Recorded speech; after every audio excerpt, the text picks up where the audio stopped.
book. Here's how you can I like giving those students, and we're saying, hey, here's the book. Here's how you can go to the resource. Here's how you can make use of these resources. Here's what I go to, because I definitely feel that it's important to respect the student's intelligence, to respect that we actually have men and women out there that had actually excelled, whether it's in medicine, whether it's in engineering, in different parts of sciences.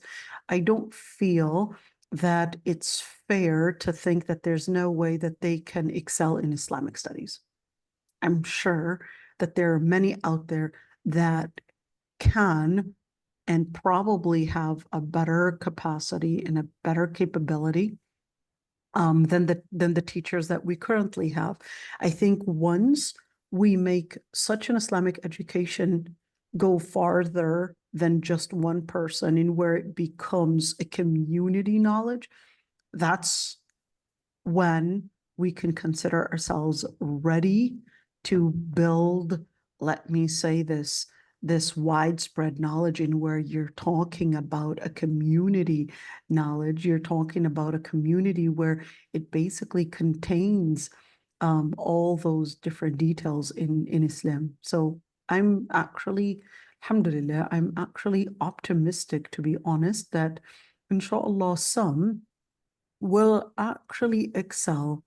And like I said, it's really the students that want to go farther than the information and want to go to the resource are those students that I look forward to. And you would see those students amongst all the students where, no, they want to go to the back to the resource. That's what I try to do. We're telling you, hey, here's the resource.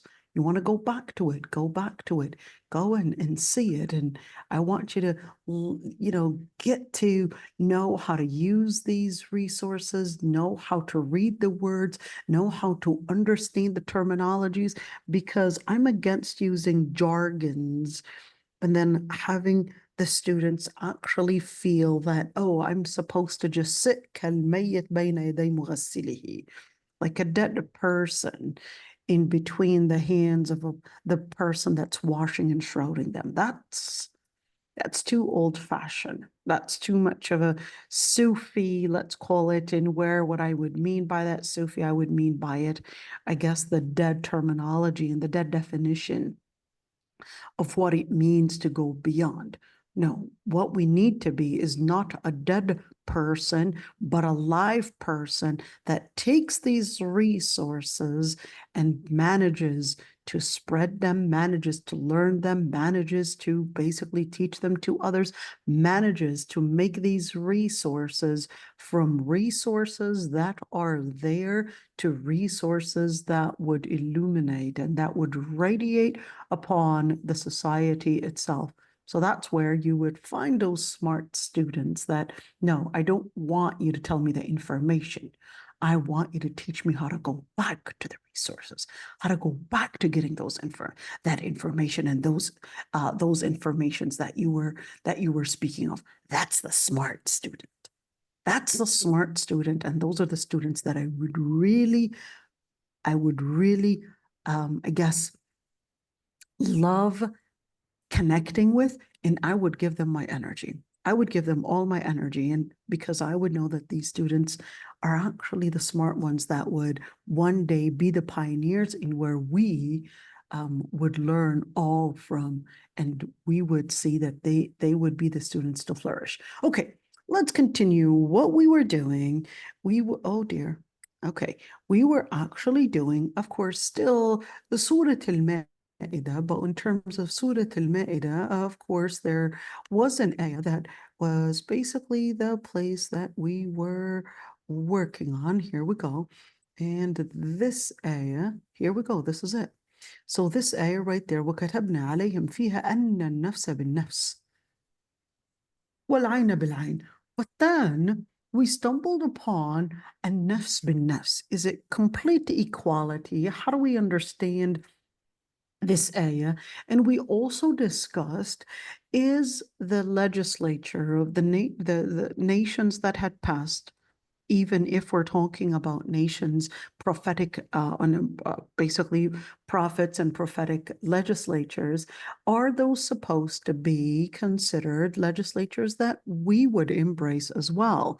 In other words, is that a default or not? So that's the thing, is that I basically decided to make the story short because, here's the thing. Al-Qurtubi, he basically wanted to make the story short. And he said, well, in terms of the question, if a Muslim is to kill a non-Muslim, and we're here talking about a dhimmi. A dhimmi is basically a Christian or a Jew living in a Muslim country, sorry. And of course, there's a mu'ahad, there's a person that basically came in, hey, there is a type of an agreement, there's a visa, they basically entered the Muslim country and they were basically to be protected.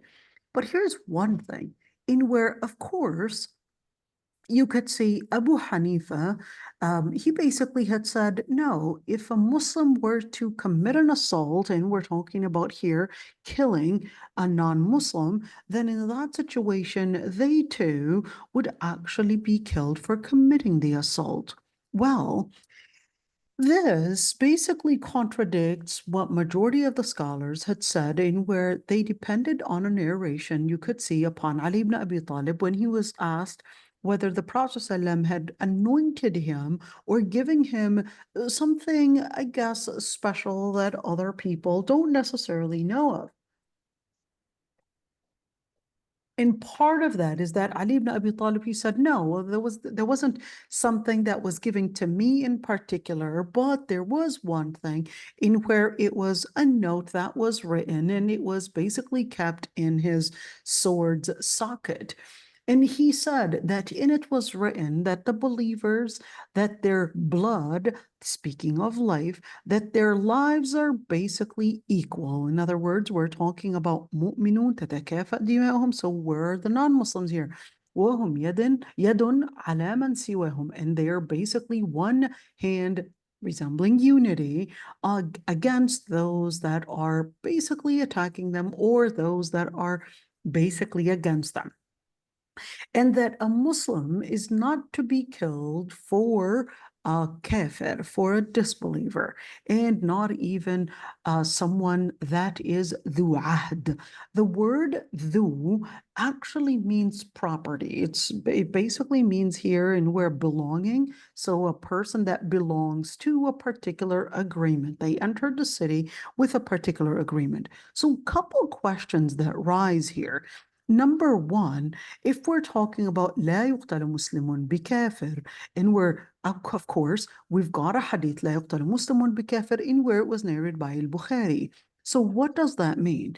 Does that mean if a Muslim were to commit an assault against a kafir, does that mean that their life is not protected? Does that mean that anybody that is Muslim can go and somehow commit an assault against a kafir, and their life and their wealth, and basically they're not preserved? How do we understand all of this? I thought we were supposed to be supporting justice. How is it that we're supporting justice, but then we're allowing injustice to take place? Well, doesn't this contradict the ayah in where Allah subhanahu wa ta'ala says, أَنَّ النَّفْسَ بِالنَّفْسِ, that the default ruling is that a soul for a soul? How do we understand all of this? And of course, Abu Hanifa, and what does he support? So what I wanted to get was actually, where is it? Let's see, right there. A very good book in where, let's look at this, in where Muhammad ibn Muhammad al-Mukhtar al-Shanqiti. Now, here's one thing. This scholar you could see from Shanqit. Where's Shanqit? Well, that's basically in Mauritania. These people are actually known for their magnificent memorization. And certainly, I mean, I'd like you to know who these scholars are. And of course, of this book, let's see the book that we're talking about. Let's see, this is the book, of course, for al-Madhhab al-Shafi'i. But this is necessarily just about al-madhhab al-Shafi'i. So he basically went in details in regards to understanding is the blood, or of course the life and the rights are necessarily based on equity. Let's see, majority of the scholars had said that the Muslim is not to be killed if they had killed a person that is a harbi. In other words, if it's a combat, if it's a combatant, basically killing Muslims, a person that is an enemy and a combatant enemy, then in that situations, all scholars agreed that a Muslim would not be killed for killing a combatant, because this person is a combatant, this person is an enemy, and then in that situation, they wouldn't be killed for it. Yet, if this person is a dhimmi, then it would actually be haram to kill the person. Let me jump for a little bit. If we're talking about, all right, if we're talking about a dhimmi, in where is their life supposed to be protected at all? I'm just going to be jumping from this comma right here, in where in other hadith, the Prophet ﷺ had said, look at this quote, ألا من قتل نفسا معاهدة له ذمة الله وذمة رسوله فقد أخفر بذمة الله فلا يرح رائحة الجنة وإن ريحها لا يوجد من مسيرة 70 خريفا.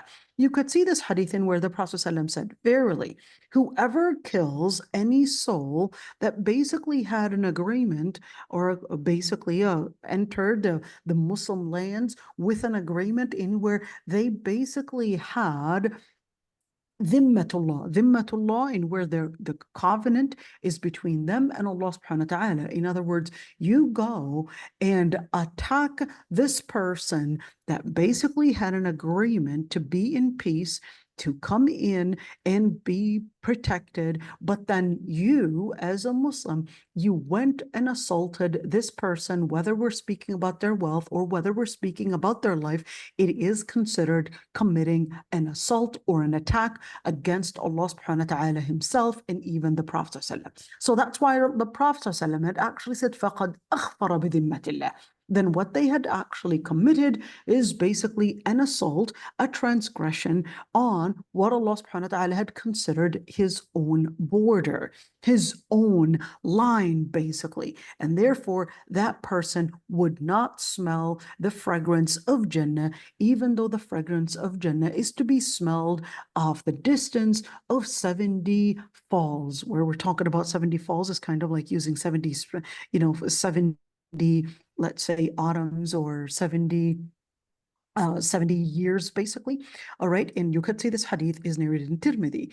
And let's see another hadith in where the Prophet ﷺ, ألا من ظلم معاهدا أو انتقصه أو كلفه فوق طاقته أو أخذ منه شيئا بغير طيب نفس فهان حجيجه يوم القيامة. The Prophet ﷺ said, whoever oppresses a person that is mu'ahid. Who is a mu'ahid? Mu'ahid is basically a person that there's an agreement between them and the Muslim government in where to keep them and make sure that they're basically protected. Or if the person belittles, condescends that person, or gives them a responsibility more than what they can carry, or took something from them when they were not content with what they had taken, then the Prophet ﷺ says, I will stand, in other words, against that person on Judgment Day. So you could see it's not just these two ahadith, but it's numerous ahadith in where the Prophet ﷺ had even called them Ahl Dhimma, to mean that they are, the word Dhimma actually means protection. So they are protected by Allah subhanahu wa ta'ala. They are under the protection of the Lord Almighty. In other words, it is completely against Islam to somehow think that they can transgress the limit or attack these citizens, even if they're not Muslim. And certainly, Islam was really clear about it. The Prophet ﷺ was really clear about that. This is a complete and a major transgression. But here's one thing.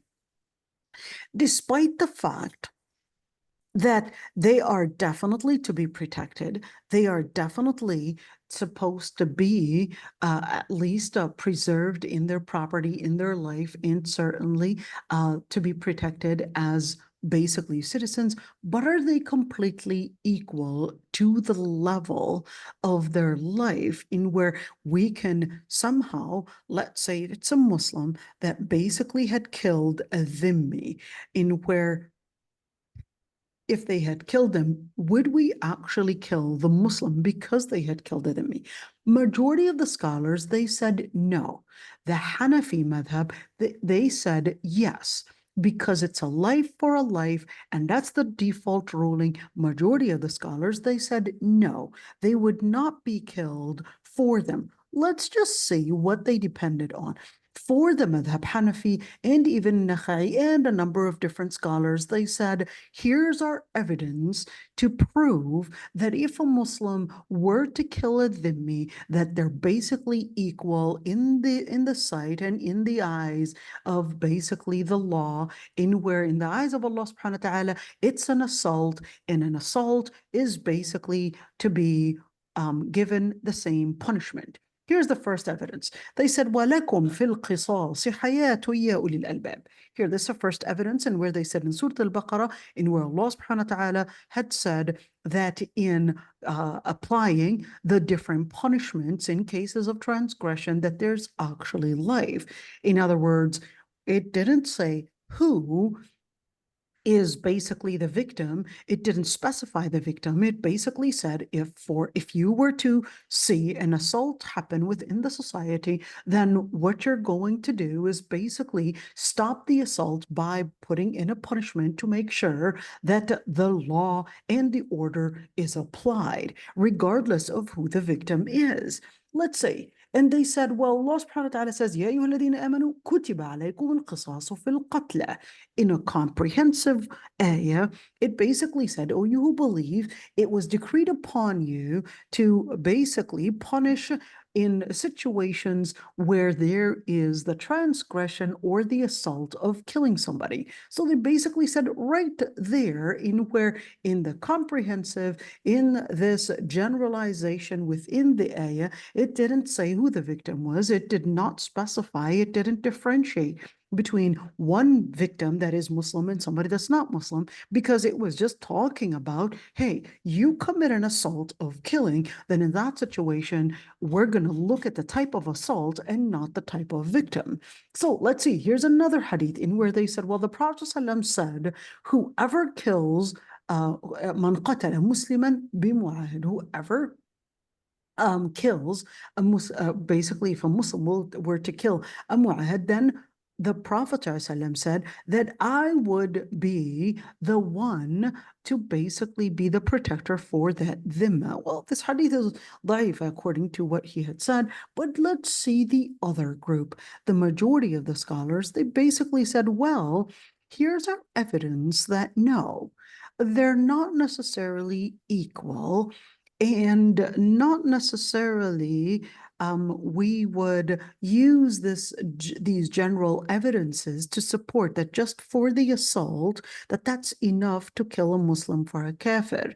So what is their evidence? Well, they said, here's our evidence. Number one, in where the Prophet ﷺ had actually mentioned, of course, had mentioned to Ali ibn Abi Talib, in where the hadith that we just quoted earlier, this hadith, هل خصك الله هل خصك رسول الله صلى الله عليه وسلم بشيء? Did he basically anoint you? Did he give you something special? Didn't give everyone else? And then basically contained that quote, لا يقتل مسلم بكافر. Here's one thing.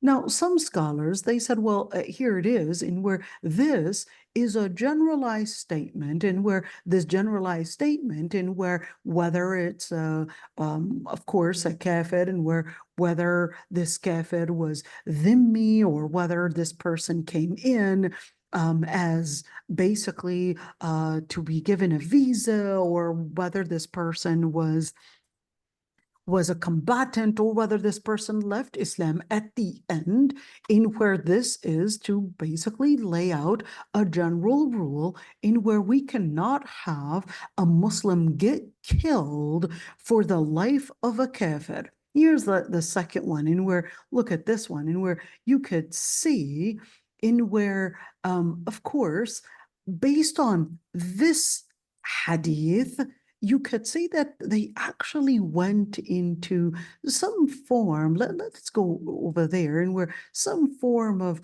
I would say, that debate in where, let's say, this hadith, لا يقتل مسلم بكافر, and where, of course, this hadith is in al-Bukhari, and then, of course, they had differences of opinions. Well, if we're, here's, the second, I guess the second piece of it, in where if we're saying that a Muslim is not to be killed for a kafir, is there a difference between a first-degree murder and between a second-degree murder or the type of an assault? So yes, you had some scholars consider that if we were talking about an assault in where it's a first-degree murder, then in that situation, what we would do is number one, in where the blood money.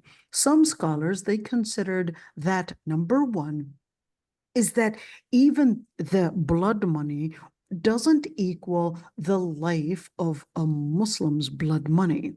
Other scholars, they basically said, no, we had a narration of Uthman bin Affan and Umar ibn al-Khattab that because the Prophet ﷺ had narrated numerous ahadith in relationship to the life of a person that is mu'ahid or dhimmi, that they're also indeed we're not going to kill the Muslim for the life of a kafir, but that doesn't mean that the assault is not going to be punishable.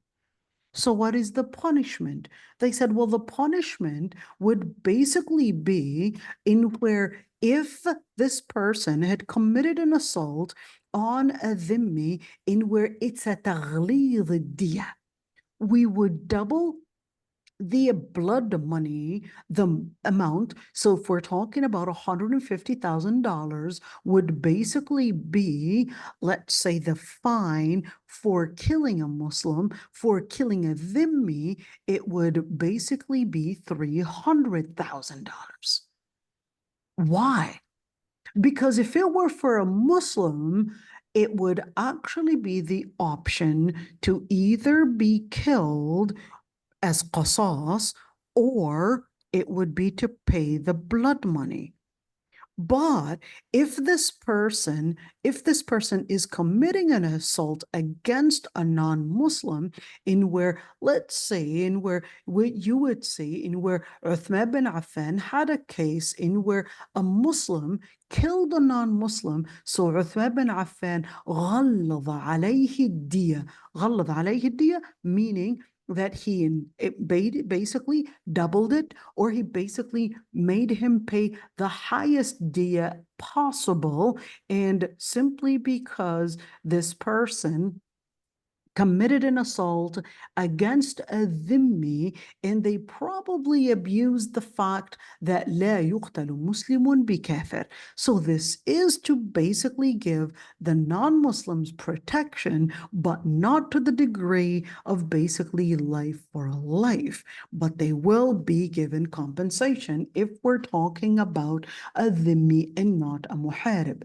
So let's see right there in where you could see Al-Hafidh had also said, Ibn Hazm basically had mentioned in where not all scholars would basically agree in where in terms of, yes, are we going to kill them for a life, or are we basically going to ولكن اعقلوا, meaning give him the diya in basically compensation for the killing of that basically dhimmi right there. So you would see, let's see, even Imam Ahmad basically mentioned that the whole reason why would we double the diya, according to some scholars. Some scholars said, no, we don't double the diya. We would basically, it's basically right there, we would just give them the diya, the blood money, and not necessarily double the diya. So some scholars, they went into doubling the diya in case of a first degree murder, or what is considered as al-ghila.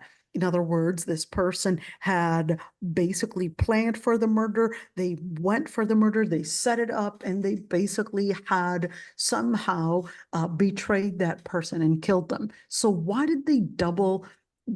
Did some scholars double, let's call it the fine for killing in those circumstances? Because they considered that this type of an assault, it's not necessarily an assault only on that person, but it's actually an assault in where the person would not have trespassed that level unless they had actually been, let's say, they had been transgressing the limits in where they had built within them a form of bloodthirst. Or else, why would you plan something like this? Why would you go from one step to another, and even if it's a mu'ahid or a dhimmi, but unless you didn't consider the boundaries? So that's why they considered that this could actually be later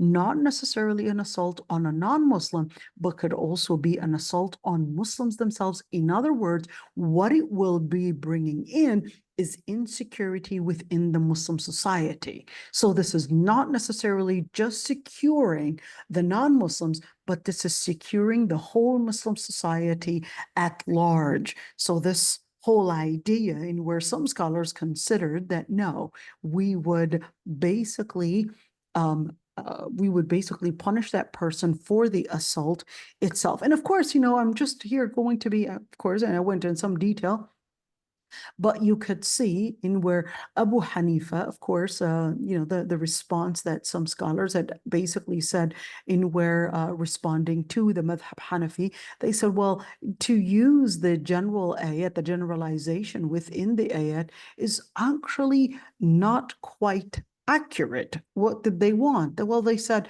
because the generalization in the ayah, it's important to keep in reference within the context, because to use the generalized statement and basically disregard the other authentic hadith that would give a form of specification in order to understand those two ayat, which, ayah and hadith, which may seem contradictory, in where there is no contradiction if we're speaking about an ayah that is speaking in a comprehensive, a general statement, and between, of course, a specific case. So this isn't contradiction, but this is actually to say this is a general statement, and then a specific case would basically be within this.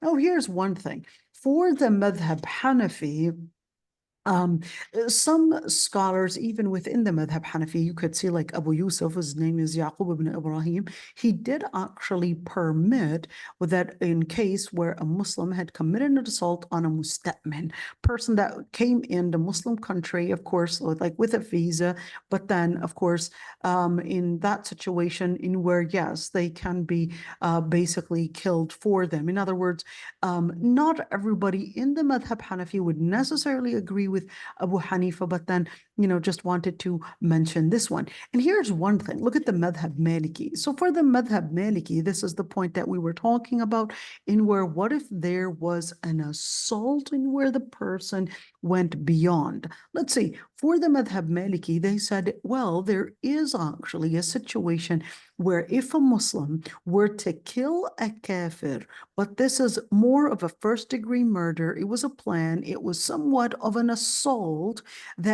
that was more of, let's call it a crime, that was, of course, not only pre-planned, but it was a crime where what it contains within it is basically right there, the criminal, let's call it the criminal, what is the word that I could say, but this person is I guess concealing a thirst for blood. This person was committing treason. This person was a danger to the society, in where there was some preparation, there was some planning. Then in that situation, for the Malikis, they said, hey, what this is, it's basically bringing in an expectation in where it would harm and bring about a danger and basically an injustice within the society. So that's why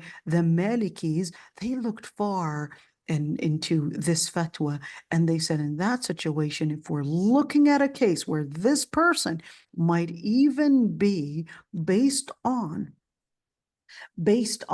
the type of crime and assault that happened, where it might actually cause some form of harm and some form of instability within the society, then in that situation, yes, we're going to go a mile farther, and we're going to then protect the Muslims and the non-Muslims at the same time, and making sure that everyone is protected. So yes, in that situation, even though he killed the kafir, but that doesn't mean that we would basically say, oh, well, it's a kafir, we'll just make him do the double the deal. And of course, then that person might continue with these assaults and get away with it. Well, we want to make sure that the society is going to be protected. And of course, let's say in where just wanted to make the story short. And well, what if we're looking at the situation in where, yes, the Muslim, I thought we were supposed to be supporting equality. Well, you want to keep in mind that in Islam, yes, there is a level of equality, but the main center is supposed to be that the government is actually based in Islam based on La ilaha illallah.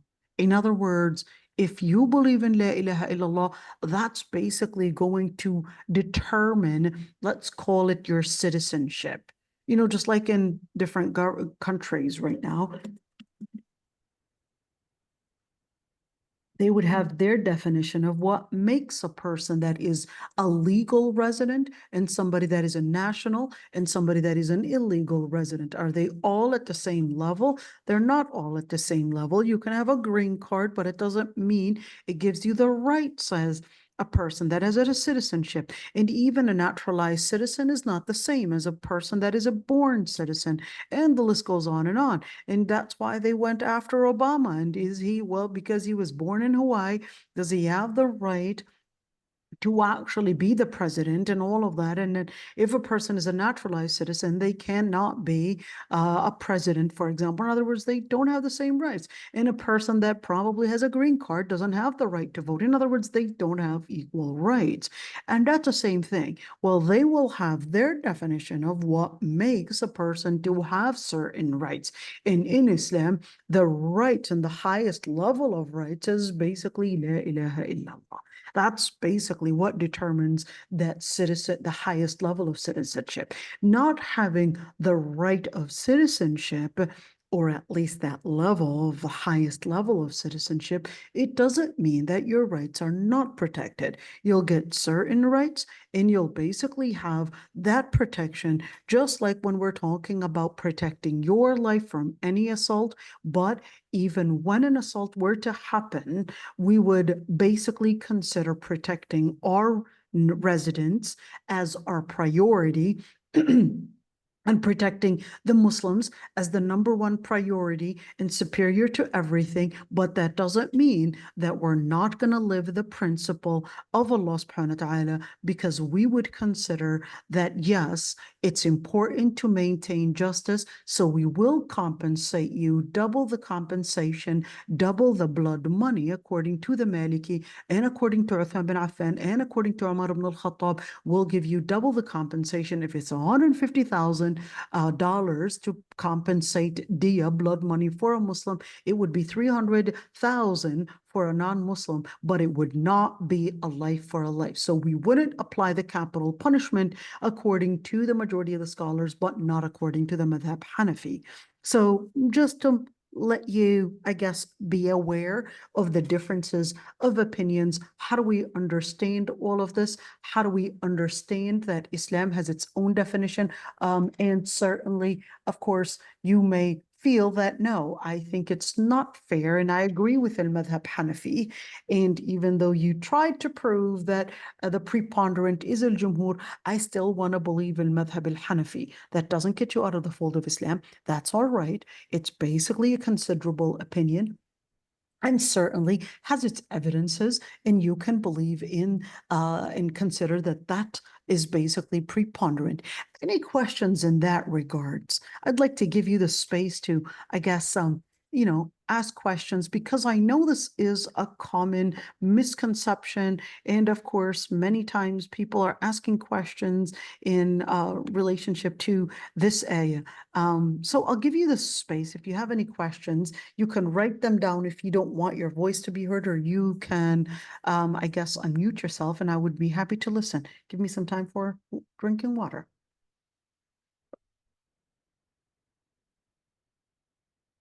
I guess everybody is content. Just make sure you don't kill anybody, and you won't have to, worry about all the different things. All right, Emel, make sure you don't kill anybody. And Sister Umayya, I know how sometimes, people just get on their nerves, but just make sure you stay calm. All right. Alhamdulillah, I cannot imagine killing, a chick, let alone a human being. Alhamdulillah, that Allah subhanahu wa ta'ala protected us from such assaults. And of course, alhamdulillah. All right, let's continue right there. And where كتبنا عليهم أن النفس بالنفس. Now we're continuing, of course, with the tafsir, going beyond. Of course, al-Qurtubi didn't go in details in regards to what we were talking about. So we're going to continue, I guess, on other matters. Okay. Now, in terms of كتبنا عليهم فيها أن النفس بالنفس, in where Allah subhanahu wa ta'ala had decreed in it, in what? In Torah, that a life for a life and or a soul for a soul. And that was basically written in Torah. And they basically had one faith, of course, basically within the Torah. So that was also not necessarily that that if a non-Jew or somebody that is not from the Bani Israel, that was necessarily the general rule, because it was really, of course, within their own tribes. But of course, for the Muslims, of course, we would have a dhimma, and where some would basically have their own dhimma, in where not necessarily, and this basically is trying to respond, is the legislature of the previous nations necessarily a legislature that we're supposed to be embracing or not?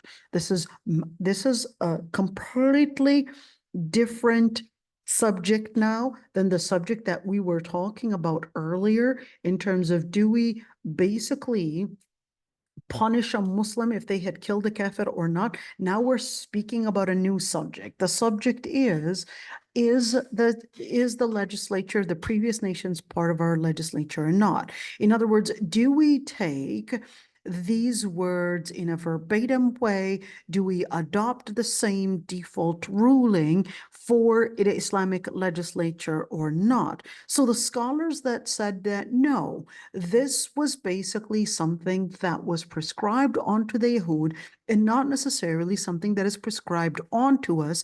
This was basically their defense. They said, well, the Yahud, they basically were not allowed to take al-ghanima, to take the booty after war. It was impermissible on them to do, but that wasn't the case on the Muslims. So what was considered as a form of injustice on them is not considered a form of injustice within the Muslim legislature. In other words, what the scholars that said, that supported the opinion that no, their legislature does not mean that we take it as our legislature, because at the end they had their circumstances and we have ours.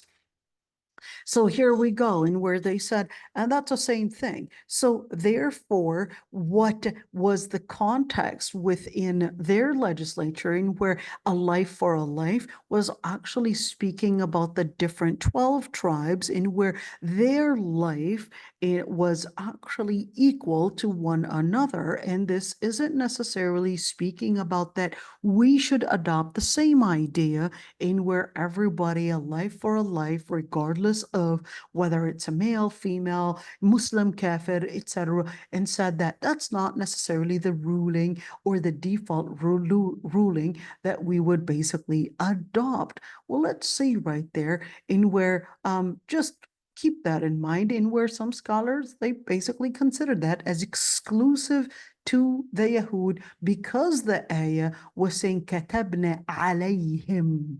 It's not that Allah subhanahu wa ta'ala said كتبنا Wow, that's عليكم. very interesting. SubhanAllah. Right. So they didn't say, the ayah didn't say كتبنا عليكم, but actually said كتبنا عليهم. We had decreed or prescribed upon them that this is the ruling, and not necessarily upon كتبنا عليكم, upon you as Muslims. So do we apply the same default ruling? Do we apply the same, let's say, idea of equity? How do we understand that? So just laying that right there and understanding, I guess, what defines equity, what defines justice, what defines, I guess, of course, rights and the boundaries and all of that. That's why, to understand the words themselves is extremely important. Let's go for, well, what type of assaults are we talking about? Of course, as ladies, we don't usually go into fist fights and probably, I don't know, give that person a black eye and that person, punch them in the nose and all these different things. We don't go into all of that. But in the men's world, Let's hope not. well, I mean, let's hope not. It would be horrible. And the weird thing is that whenever women go into a fight, the first thing they would grab is each other's hair. I have no idea why. I mean, that's the last thing that would weaken a person. I don't know why they would grab each other's hair first thing, because the hair is not what actually weakens you. It's actually the face. It's actually the throat. Whenever men want to, I guess, attack one another, the first thing they would do is basically put their hands on each other's necks. But for women, they put their hands on each other's hairs. I have no idea why, but why would a woman actually hold the other woman's hair? That's not what would actually weaken her. Sorry, ladies. I'm just I'm just I guess as I mean, women, it would hurt, but yeah. it does hurt, Noura, but if you're trying to weaken the person in front of you, hair is the last thing that you would really want to hold. Sorry, ladies, I hope you don't think I'm actually teaching you, how to weaken the other person, how to attack people. I'm not teaching you how to attack at all, but I'm just, I guess, letting you know that women, the women, they're usually completely lost in terms of, or at least, I don't want to say lost, but I would say even their philosophy of violence, I would say, is more, directed at, I guess, appearance, in where, hey, I'm going to make your hair look ugly. But the guys are completely different. The guys know, I'm going to make your life look ugly. They're putting their hands at each other's throats. So women, I guess, their philosophy, according to many scholars, and where this ayah in Surah Al-Zukhruf, in where the people, the women, of course, are raised in al-hilya, are raised in beautification, and raised to just care about their appearance. So those are ينشأوا في الحلية. But في الخصام غير مبين, in situations of battles and situation of, I guess, real violence, you would not see them. And that's the same thing. And where, ladies, I know this isn't something that you're going to be used to, but I think it's important for us to understand, not necessarily the whole idea of martial arts, but understand the philosophy of justice in Islam. That's the most important thing. Philosophy of justice in Islam. And certainly, I know that none of us, even if it's a man actually attending the lecture, I doubt that they're ever going to be being in a position to actually be the Khalifa or even be a Qadi in a Khilafah and actually judge in terms of, I guess, such juruh and such assaults. Let's just see a couple things, just to learn, of course, Islam's justice system and how scholars saw it.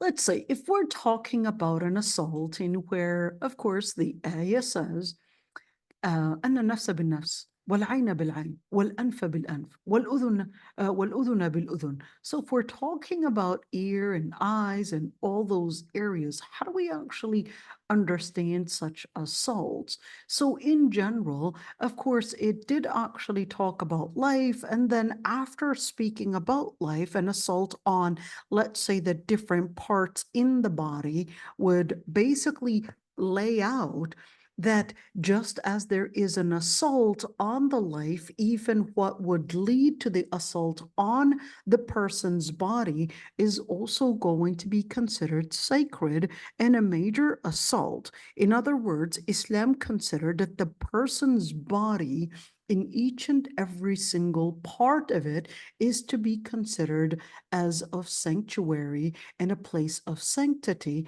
and therefore Islam would consider throughout history that it is to be preserved, and therefore if a person were to commit any assault or any transgression, whether on a part of a person's body or whether the complete life, in that situation, even if it's a tooth, even if it's a slap, we're going to basically have the government intervene in that situation to make sure that justice is actually taking place. And of course, in that situation, the government is going to intervene to compensate, or at least to basically make sure that such assaults do not happen. And at the same time, that the society in general, when we're speaking about العقوبات in general, criminal punishments, or let's say punishment in where criminal justice is all about zawajir and jawabir. What are they? What is zawajir and jawabir? Let's see right there, and where we said in Islam, in where when we're speaking about applying the rules, it's basically in order, we're going to write that down in where zawajir, can you see it? No, you can't. Let me write it down right there. Oh, it doesn't want to. It's okay. We'll write it down right there. Zawajir, and the other word is jawabir. So what does that mean? And what is the difference? So zawajir actually means it is to make sure that others learn a lesson, and therefore it is to deter others from practicing such practices or deterring others from engaging in such assaults. Jawabir, in where if the person was punished for the assault that they had committed, that acts as an expiation. In other words, removes the sin, that they will be held accountable on Judgment Day or even in this dunya. So that's one piece of it. In where, let's say, if a person were to cut the ear of a person or the hand of a person or to kill, etc., then the general default ruling, in where we're going to deal with them, of course, in retrospect, we're going to do the same that they had actually done. And of course, Ashab al-Shafi'i and Abu Hanifa had regarded that this is the default ruling. In other words, what they had committed and what they had done and what they had taken, we would basically take it away from them. They commit an assault on the eye, we're going to take your eye. You commit an assault on a person's life, we're going to take your life. You committed an assault on somebody's tooth, we're going to take your tooth. We're going to take one of your teeth, the same exact way that you had actually committed that assault on other people. In where the general rule, of course, in Islam, in where harming people's body is supposed to be against Islam. But this is basically an exception. you had transgressed the limit, you had transgressed the borders that Allah subhanahu wa ta'ala had regarded as sacred, then in that situation, even though your body was to be protected, but if you didn't learn how to protect other people's bodies, then the government is going to be coming in and say, well, you didn't know how to protect such borders. We're going to do the same thing to you in order to let others know that this is a secret, a sacred border. All right, so in general, al-muthla, what is al-muthla? Al-muthla is deforming bodies. Deforming bodies in Islam, the general ruling is that it is haram. So, and believe it or not, some scholars actually went really far into what actually makes deforming the body. What is considered deforming? What is the level? Some scholars actually went, this one, hold on, this one needs a long water drink. Some scholars considered that deforming the body is basically, in general, any form of changing the body in where we're speaking about, let's say, a person, there's a certain, of course, natural creation, but then the person decided to change the creation, whether it's perhaps maybe kind of like what they do in Nigeria and certain African countries. They would stamp the bodies, they would heat some and stamp the bodies in certain ways, and they would say that that's basically to protect the body or to protect the person from getting lost and getting kidnapped. This is to preserve them. That's actually, majority of the scholars, they considered that any deformity in the body is actually haram. Some scholars went as far as considering ear piercing, the earlobe, just the earlobe, like al-Ghazali considered even to put an earring on the earlobe is considered deformity. Well, that's not what all scholars, majority at least, majority of scholars considered that that's not necessarily haram because it's not making harm, it's not causing harm. So that's not a deformity, but that's actually a beautification that people would engage in. Well, where and what inspired al-Ghazali to think that piercing the earlobe? I'm not talking about multiple piercings in the ear. I'm talking about just one piercing or two piercings on the earlobe. And of course, al-Ghazali took it from that this is a form of muthla. This is a form of deforming the body. That's not how you were created, to somehow pierce, to somehow bleed, to somehow inflict pain on the body, is, even if it's for beautification and looking good and all of that, it's not acceptable according to al-Ghazali. Why isn't it? And he said, well, you can see where Allah subhanahu wa ta'ala had actually said that shaitan would quote, he said, وَلَأَمُرَنَّهُمْ فَلْيُغَيِّرُنَّ خَلْقَ اللَّهِ, and I'll order them to change the creation of Allah subhanahu wa ta'ala. So from that was the inspiration in where he said, see, shaitan will use the method of deforming the body in order to get to people's hearts.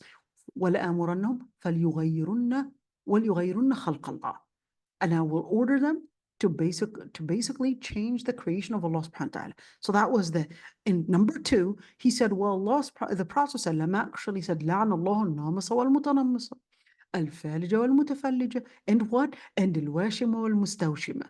That the Prophet ﷺ had said that Allah subhanahu wa ta'ala had cursed the women that would shape their eyebrows or basically do some certain changes in their hairs and facial hairs in particular, and then we'll talk about the details later, and or even would braid their teeth in a certain way, or even do some form of tattooing on their body.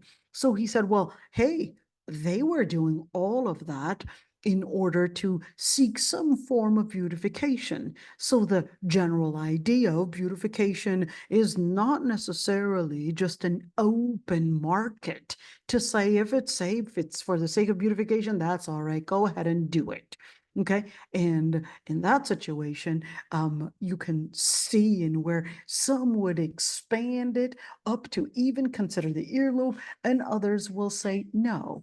If it's basically within the parameters where it is permissible and it is considered at least a form of beautification and not a form of embracing adat or certain cultures of al-fusaq.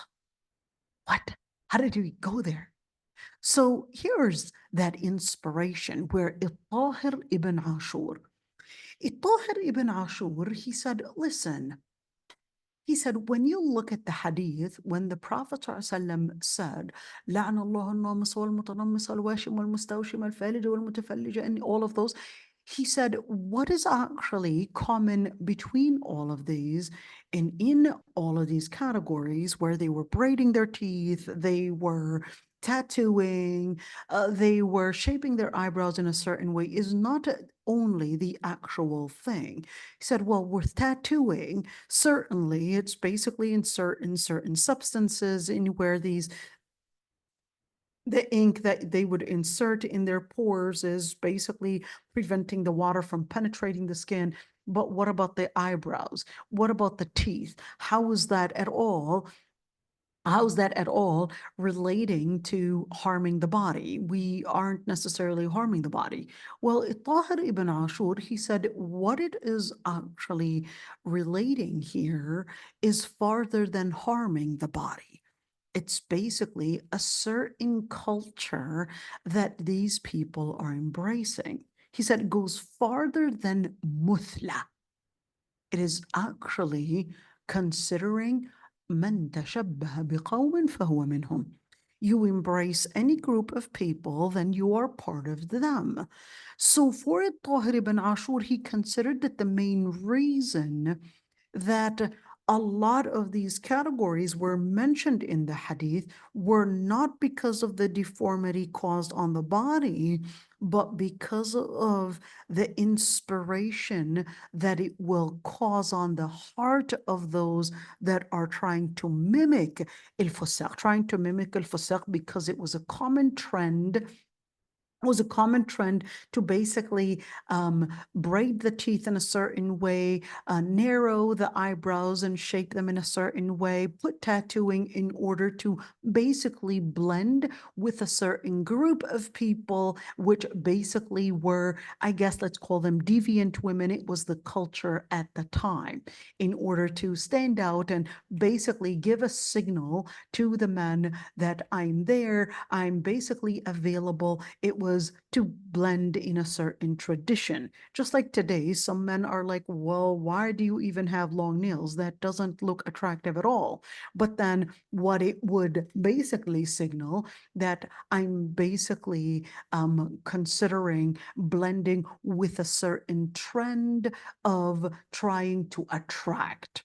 That's the whole idea, trying to attract. So dressing in a certain way, dressing in, of course, high heels, dressing, I guess, even certain puffing in areas or decreasing the size of certain things and increasing all of that is really not necessarily to enhance some type of an attraction all the time, but sometimes it's to signal the availability for a certain type of behavior, for a certain type of group in where the Prophet ﷺ, according to Tahir ibn Ashur, that it went farther than the idea of muthla. It's not just a deformity, but it was also considering a form of belonging to a deviant group. Okay, so just to keep that one in place, in where is it part of muthla Is it part of deforming the body if we actually have, let's say, a cut lip, or perhaps a sister went through mastectomy, had her breast removed because of cancer and all these different things, and or perhaps had a car accident and basically needed a prosthetic leg, or probably needed some form of I guess plastic surgery because her face was burnt, or etc., needed some form of plastic surgery. To fix a deformity is permissible. Okay, to fix a deformity, that's permissible. Why is it permissible? Because this is a form of treatment. This is a form of treatment. A form of treatment is actually taken in where Allah subhanahu wa ta'ala in general had created idda and dawa, created basically illnesses and even created treatment. So as a form of treatment, if we're speaking about, let's say we've got some form of deformity, we're not talking about a deformity and, well, I don't feel good about it.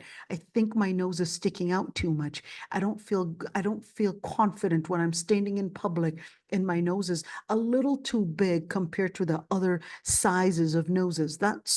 We don't look at your definition of what makes deformity. We would basically look, is there a harm that it's causing? And we're not talking about, well, yeah, it's harming me personally. We don't look at your narrative of what makes the harm. We would look at the harm in where we would say there's a general paradigm, there's a general thing in where we would say that this is basically a harm in where, whether it was something that you were created in a harm, in a particular harm, this is not relative.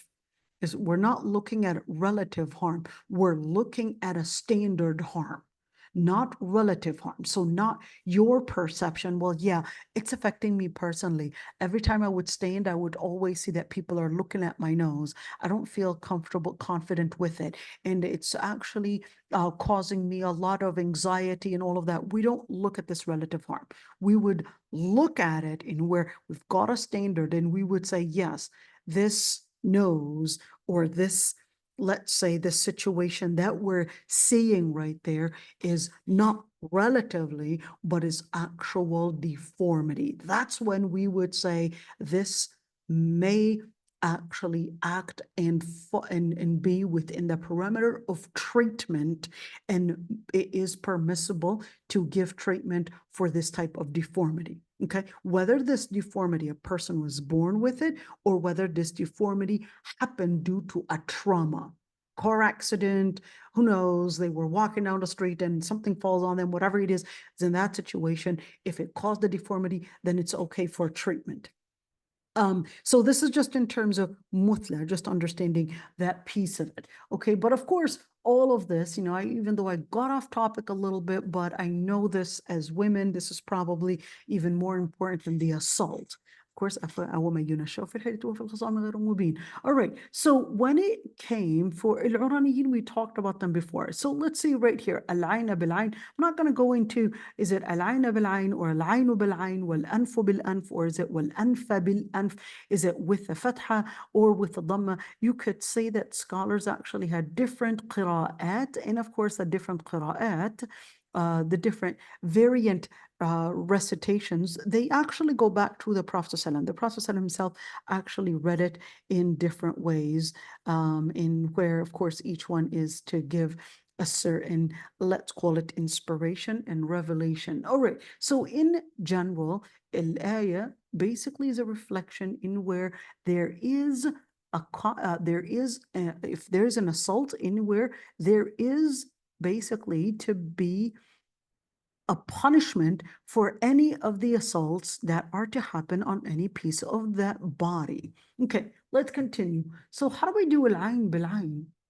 If a person, على أن اليمنى تفقأ باليسرى, if a person basically committed on the right eye, we would basically harm them in their left eye. That's Man, that would be so scary. The last thing I would definitely be able to do is basically be a person that is, I guess, standing in these types. I mean, I couldn't handle being in prison, given chaplaincy work, let alone actually putting in the punishment. And that would be so scary. Okay. That would be extremely scary. Okay, here we go. Let's see right there.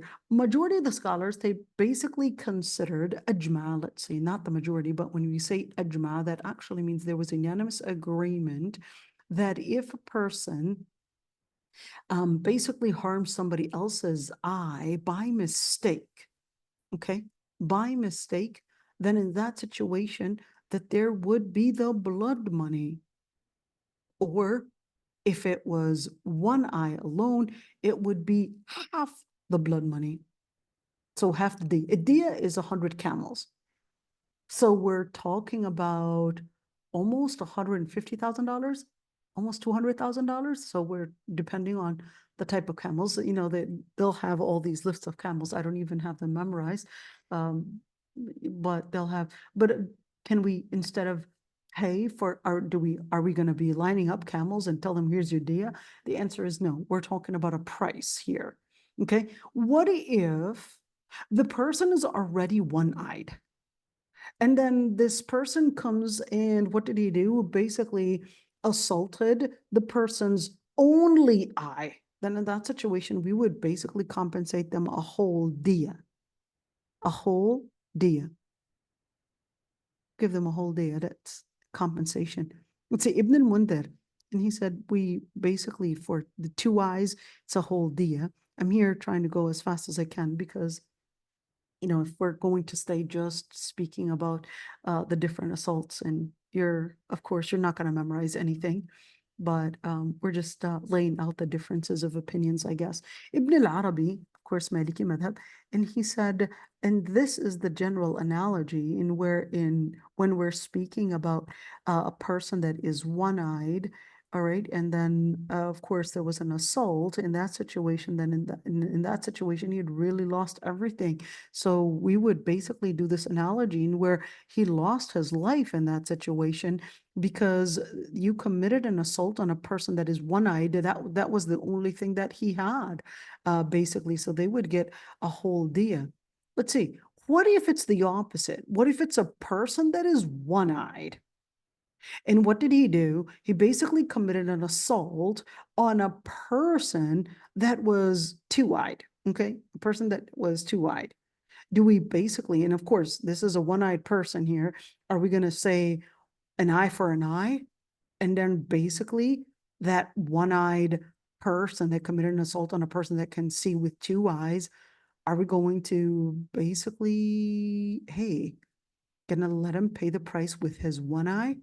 What do we do? So majority of the scholars, Uthman bin Affan and Umar ibn Khattab and Ali ibn Abi Talib. So you got right there, those are the three Khalifas right there, and Abu Bakr as-Siddiq was not there.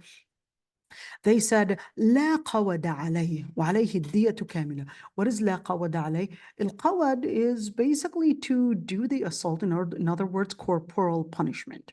Okay? They said we wouldn't apply the corporal punishment on that person. Why not? They said, well, basically make them pay the whole diya. Why not? Well, and that was basically what was mentioned by Ata, Sa'id ibn Musayyab, Ahmed bin Hanbal. So, or Musayyab, both are actually right.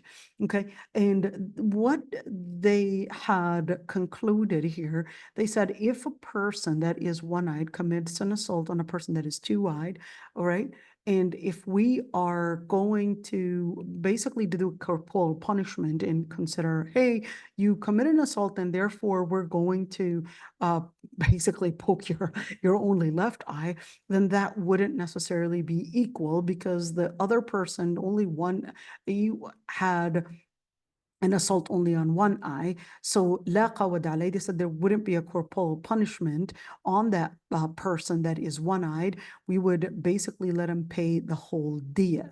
Okay. And here's one thing, and where Malik said, well, no, the person that had the assault happen against him, we can he has the right to say that, no, you committed assault on me, and hey, it's not like I am going to pay the price because you're one-eyed. You decided to commit such an assault. Then in that situation, I basically reserve the right to basically apply the general rule, an eye for an eye. So according to Malik, that no, we would have the person, the victim that is, reserve the right to say, well, no, I want the rule eye for an eye, or I can take the whole dia, okay?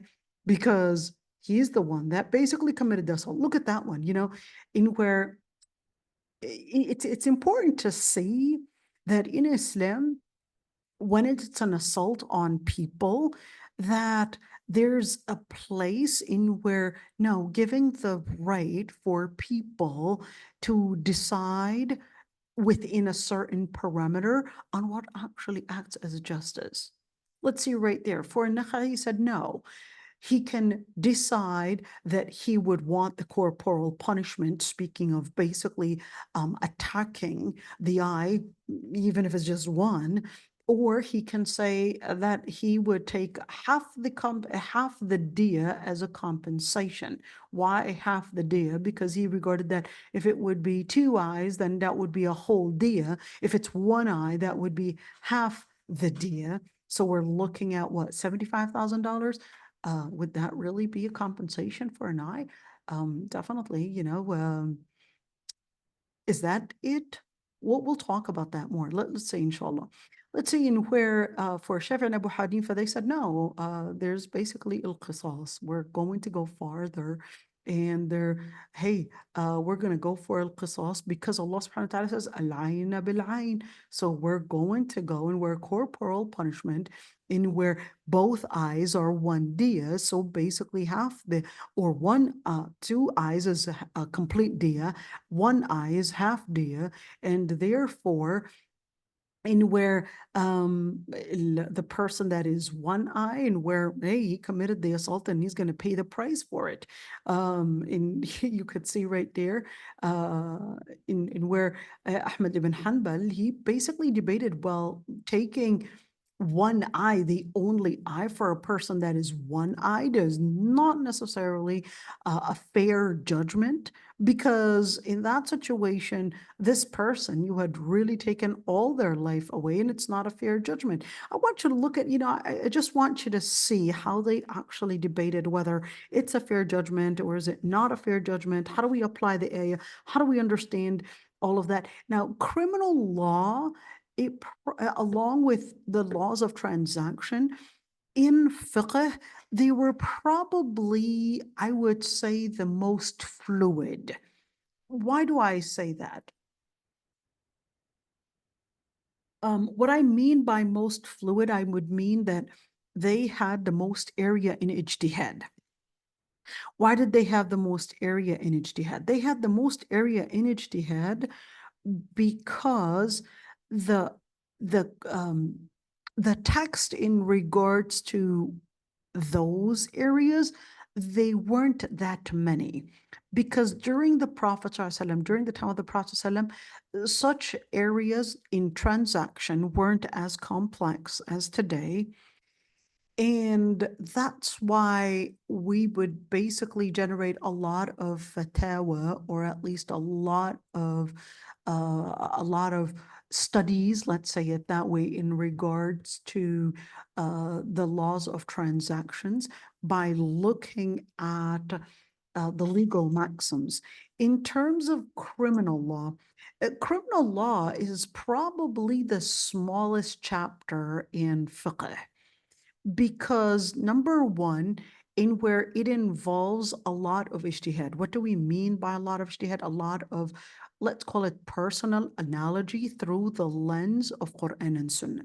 Okay, so that's why you would see in criminal law, in criminal justice, you would see a lot of it in where, let's look at it in where, hey, did they really use a lot of hadith? No, they didn't. They just had their definition of what actually they recognize that they're supposed to be, I guess, the paradigm of justice, there's supposed to be some form of equity, some form of, some form of, I guess, a level of, a level in where, a compensation that is equal to the amount of assault, etc. So that's why you would say, well, that's not fair, or that's not this. It basically went into how we use our analogy, how we would use our rationale, and of course, using the legal maxim to understand what actually makes a fair judgment. So that's why just wanted to note this one, because you would see the same thing in where even if you're talking about a person, let's say a one-eyed person, but of course, the eye is basically, anyways, he's considered legally blind in it. The eye is there, but this person's considered legally blind. In other words, really not a functioning eye. Would we still consider a complete dia? Would we still consider, so here we would pay dinar, so what are we talking about here? $10,000? Or would we pay 1/3 of the dia? So we're talking about, we're talking about $50,000. What would we, or perhaps nusf dia, $75,000? How much would we actually pay? Or hukuma. Look at this hukuma. What is hukuma?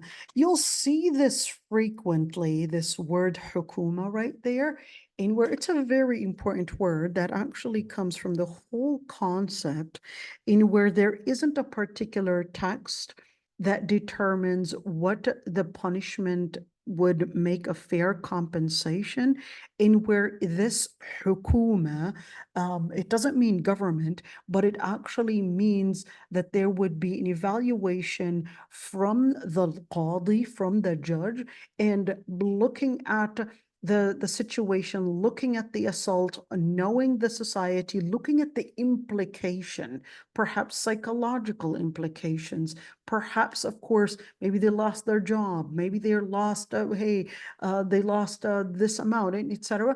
So in that situation, it would be the government slash the qadi. He would look at the assault, look at the implication, the harm that it caused, etc., and then make the final judgment on what actually makes a fair compensation for this type of assault. So you'll see Yeah, this. because if somebody is not able to see, they're not able to work, right?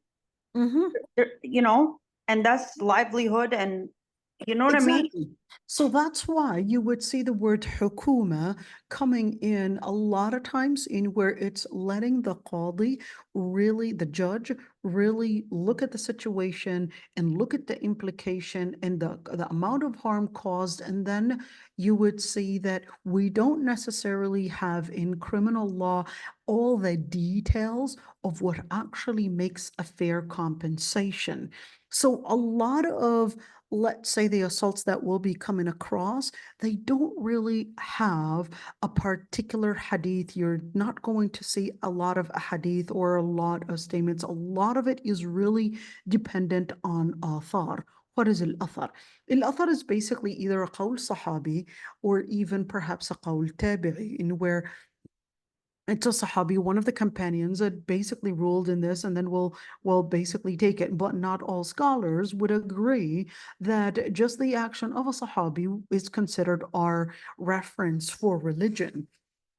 So then how do we actually apply what actually makes a fair judgment or a fair trial? So that's where, of course, it's not necessarily, and where we've got, here it is, an ayah or a hadith in regards to each and every single assault, and we're going to go back to it.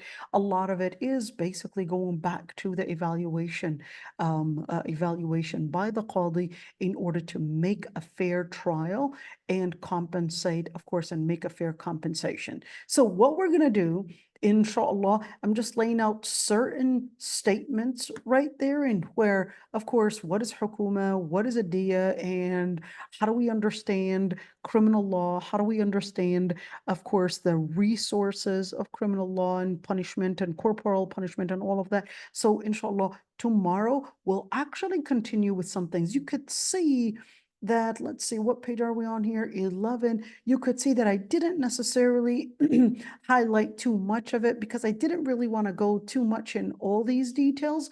Just wanted to at least let you get a taste of at least criminal law and how we understand the parameters of criminal law and how, of course, ijtihad is done in that relationship in the lens and the light of this ayah. So we'll stop right here, inshallah. And subhanakallah wa bihamdik, nastaghfiruka wa natubu ilayk, nashhadu an la ilaha illa ant. If there are any questions, I'd be happy to answer them, inshallah.